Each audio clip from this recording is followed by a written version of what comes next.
बिस्मिल्लाहिर्रहमानिर्रहीम। Dear students, आपका teacher Imran Asghar math 9th के साथ, जिसका आज हमारा न्यू लेक्चर है जी, solution of simultaneous linear equation, जिसको हम उर्दू में दो हमजाद मसावातों का हल कहते हैं। हमारा ये लास्ट टॉपिक है पहले यूनिट का 9th की मैथ का।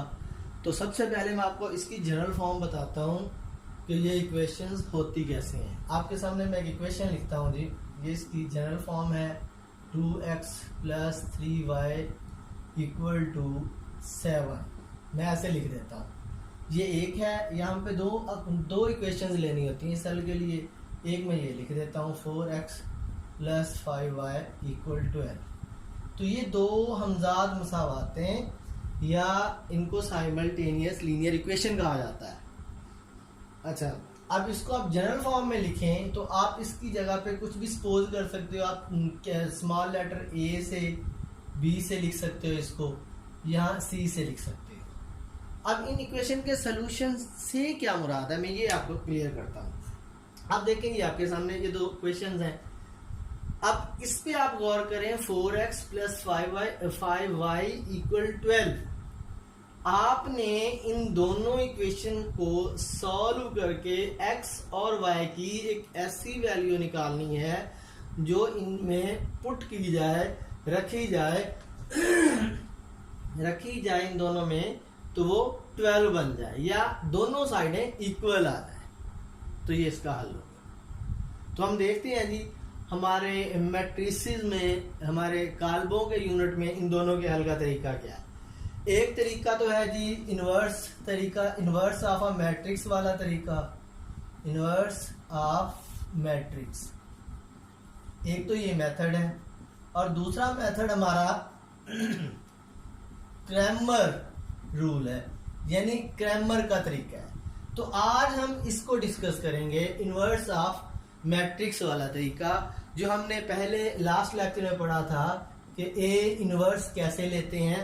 उस ए इन्वर्स को इस्तेमाल करते हुए आज हम पढ़ेंगे कि इन दो इक्वेशंस को हमने कैसे हल करना है, या इन दोनों इक्वेशंस की वैल्यू कैसे निकालनी है। हम नेक्स्ट लेक्चर में इंशाल्लाह क्रैमर रूल पढ़ेंगे। तो आइए देखते हैं जी। सबसे पहला तरीका इन्वर्स ऑफ अ मैट्रिक्स वाला तरीका है, इज्जा ज़रबी वाला तरीका जो है, ज़रबी माकूस वाला तरीका जो है, जिसको उर्दू में कहते हैं, उसको इस्तेमाल करते हुए हम कैसे मालूम कर सकते हैं। सॉरी, उर्दू में इसको इन्वर्स ऑफ मैट्रिक्स को कालब के माकूस का तरीका कहते हैं। उसको देखते हैं। मैं इसके लिए आपकी एक्सरसाइज 1.6 का पहला क्वेश्चन लूंगा, साथ वो भी करवा दूंगा आपको, और साथ में इसका आपको मेथड भी क्लियर करवा दूंगा। हम क्वेश्चन नंबर जिसका 1 ले रहे हैं अपनी बुक का 1.6 एक्सरसाइज का। वो है जी हमारे पास equation 2x - 2y = 4, 3x + 2y = 6। ये हमारी दो लीनियर इक्वेशंस हैं। इनको हमने सॉल्व करना है ए इनवर्स मेथड से। तो देखते हैं जी इसको कैसे हल किया जाता है। सबसे पहले आप इनको मैट्रिक्स फॉर्म में लिख लें। ये इक्वेशंस फॉर्म में लिखा हुआ है, इसको आपने मैट्रिक्स, स्टेप 1 आपका है जी मैट्रिक्स फॉर्म में, इन मैट्रिसेस जी। इन मैट्रिसेस लिखेंगे तो आप लिख लें जी, सबसे पहला जो मैट्रिक्स आपका बनता है 2, 3, इनके ये कोफिशिएंट, ये अद्दी सर जो है इनका 2 और 2। यहाँ पे माइनस है क्योंकि माइनस लिखेंगे, बाकी के साथ प्लस है, वो अंडरस्टूड है, अगर ना भी लिखें तो प्लस ही आएगा। और ये वाला बन गया जी x y, और ये हमारे पास 4 और 6, एक ये बन गया। तो हमारे पास ये 3 मैट्रिक्स बन गए यहाँ पे। तो अब हम इनके नाम रख देते हैं, इनको सपोज कर देते हैं कि इनके कुछ नाम है। आप लिखें जी लेट, या उर्दू वाले लिख सकते हैं, फर्ज करें यहाँ पे उर्दू वाले लिख सकते हैं कि काल्बों की शक्ल में लिखने से। ये हमारा मैट्रिक्स है जी ए के इक्वल,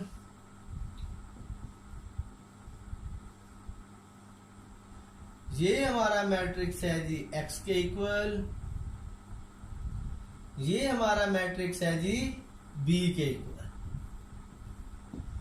अगर इसी तरह जिस तरह हमने नाम लिखे हैं, अगर ये इक्वेशन जो हमारे पास बनी है इनमें इनकी जगह पे ये वाले नाम पुट करें तो देन हमारे पास जो इक्वेशन बनेगी वो कुछ यूं बनेगी, ए एक्स इक्वल बी, यानी यहाँ पे ए, यहाँ पे एक्स, यहाँ पे बी।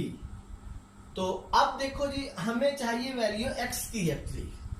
अगर आप यहाँ पे गौर करें तो ये एक्स वाई जो खड़ा है, हमें इसकी वैल्यू चाहिए, हमने इसकी वैल्यू फाइंड आउट करनी है, इसकी और इसकी। तो ये वाला एक्स जो है, ये वाला हमने एक साइड पे करना है, एक उस साइड पे ले जाते हैं। तो आप ये अच्छी तरह पढ़ चुके हैं कि इक्वेशन के एक साइड पे जब दूसरी साइड पे जाएगा तो ये फार्मूला कुछ यूं बन जाएगा, ए इनवर्स बी। अब इसका कहो तो आपको शॉर्ट सा सोल्यूशन बता देता हूं कि आप इसको यूं कर सकते हो कि आप इस इक्वेशन पे ए को डिवाइड करो जी। पहले आप ये चीजें पढ़ चुके हो, डिवाइड किया, ये कट गया, इसके नीचे आ गया। जब ये उसके ऊपर जाएगा तो इसकी पावर जो है वो माइनस में आ जाएगी, इसलिए एक्स ए इनवर्स बी बन गया। ये इसका जी फार्मूला बन गया जिसके जरिए हम क्या है जी, एक्स एंड वाई की वैल्यू निकाल सकते हैं। यानी हमने कैसे लिखा था, ए एक्स बी, या हम एक्स एक साइड पे करें तो ये बन जाएगा जी ए इनवर्स एंड बी। इसका मतलब है जी, अब देखें एक्स निकालने के लिए हमें ए इनवर्स की जरूरत होगी। हमने सबसे पहले ए इनवर्स निकालना पड़ेगा। तो जी सबसे पहले हम ए इनवर्स देखते हैं। अब ए इनवर्स का फार्मूला अगर आपको याद हो तो हमने पढ़ा था कि adjoint of A divided by A का डिटर्मिनेंट। तो ए इनवर्स तब एग्जिस्ट करेगा अगर कोई भी मैट्रिक्स नॉन सिंगुलर होगा, मीन उसका जो आप डिटर्मिनेंट लेते हो नॉन जीरो। तो हम सबसे पहले डिटर्मिनेंट देख लेते हैं इसका जी। ये ए का हम डिटर्मिनेंट देखते हैं जी, क्या बनता है। ए डिटर्मिनेंट ये हमारे पास 2 - 2 3 एंड 2, ये बन गया जी 2 to the 4, यहाँ पे माइनस फार्मूले वाला 3 to the 6, लेकिन ये वाला माइनस साथ में आ गया। That is equal to 10, mean not equal to 0। मतलब ए इनवर्स इज पॉसिबल, मतलब ए इनवर्स आप निकाल सकते हो, पॉसिबल है, इसका ए इनवर्स मुमकिन है। ठीक है जी। अब देखते हैं जी ए इनवर्स का फार्मूला क्या था। अब आपको याद होगा जब ए इनवर्स हमने कल निकाला था तो उसका फार्मूला था inverse is equal to adjoint of A divided by A का डिटर्मिनेंट। अब एडजॉइंट पे आ जाओ, ए का एडजॉइंट हम ले रहे हैं, ये वाला ए का मैट्रिक्स है आपके पास, इसका एडजॉइंट। अब इस डायगोनल, ये वाला डायगोनल क्या थी, आपने इनकी वैल्यूज को आपस में चेंज करना था, एलिमेंट्स चेंज करना था, वो ऑलरेडी सेम है, आप एज इट इज लिख दोगे। इनके साइन ये प्लस हो जाएगा, ये माइनस हो जाएगा, और डिवाइडेड बाय आपका ये ए डिटर्मिनेंट 10, या आप इसको 1/10 या 2 -3 एंड 2 ऐसे भी लिख सकते हो। अब 1/10 जो है इसको आप अंदर मल्टीप्लाई कर दो तो भी ठीक है, अगर नहीं करते आप ऐसे ही रखते हो तो आगे जो है ये वाली मल्टीप्लीकेशन जब हम आगे मजीद इसका सोल्यूशन लेंगे तो आसान होगा। हम इसको मल्टीप्लाई नहीं करते, ऐसे ही लिख लेते हैं। अब मैं इस क्वेश्चन को यहां पे हल करता हूं। बाकी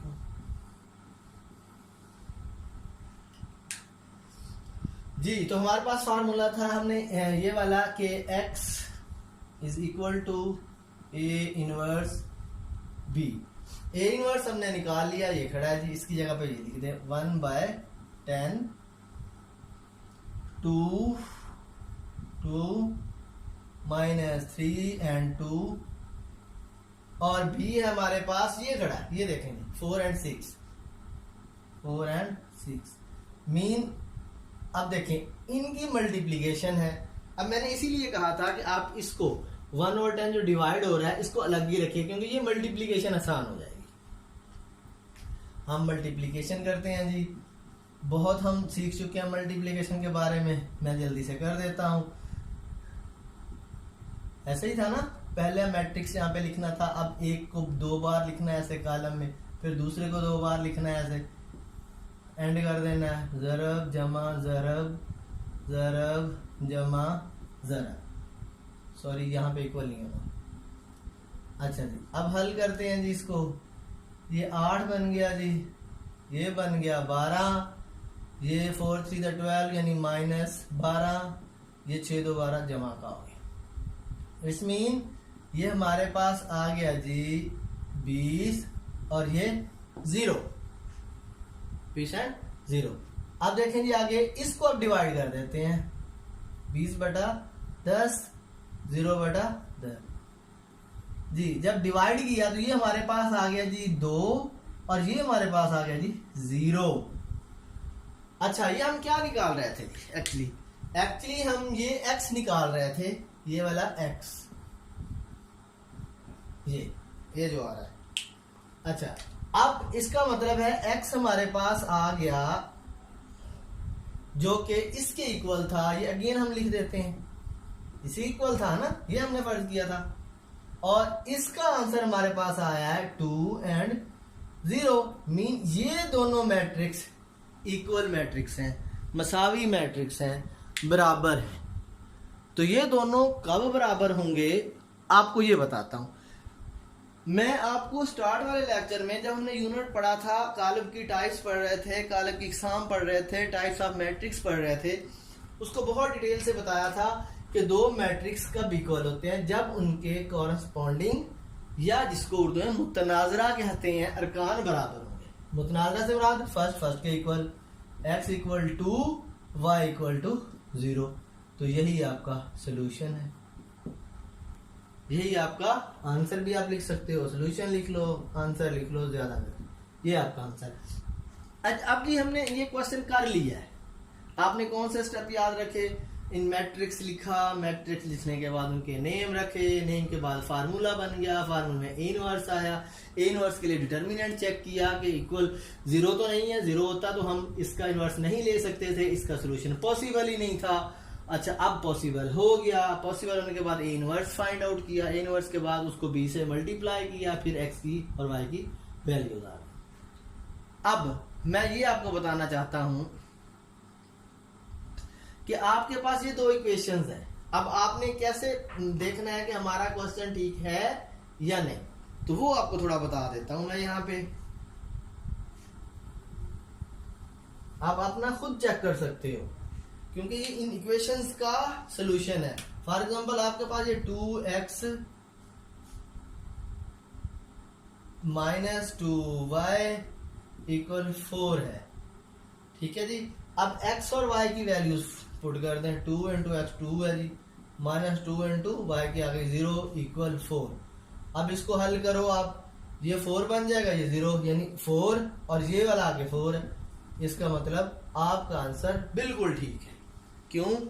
आपकी दोनों वैल्यूज ने इस इक्वेशन को सेटिस्फाइड कर दिया। अगर यहाँ पे दोनों वैल्यूज रखें तो ये 4 के इक्वल आती हैं। अब इसी तरह यहाँ पे भी आप चेक कर सकते हैं, यहाँ पे भी x की या y की वैल्यू रखेंगे तो वो हल करेंगे तो वो 6 के इक्वल आ जाएगी।